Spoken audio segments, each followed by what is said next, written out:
The CARDAMON trial was a phase II clinical trial investigating patients with newly diagnosed multiple myeloma who are suitable for stem cell transplant.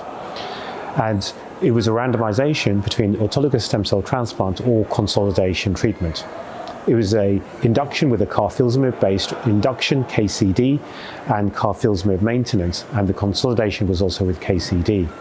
What we set out to understand was, were patients disadvantaged if they did not receive an autologous stem cell transplant? And what we found was that stem cell transplantation was not non-inferior to consolidation. And that's a statistical term, but essentially what it suggests was that there was a slight improvement in outcomes for patients receiving a transplant compared to receiving consolidation. However, when you do the subgroup analysis, what you find is that patients who were MRD negative following induction therapy actually had similar outcomes compared to those patients who had stem cell transplant.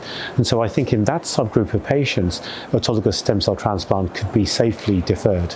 And further trials will be looking to understand this better.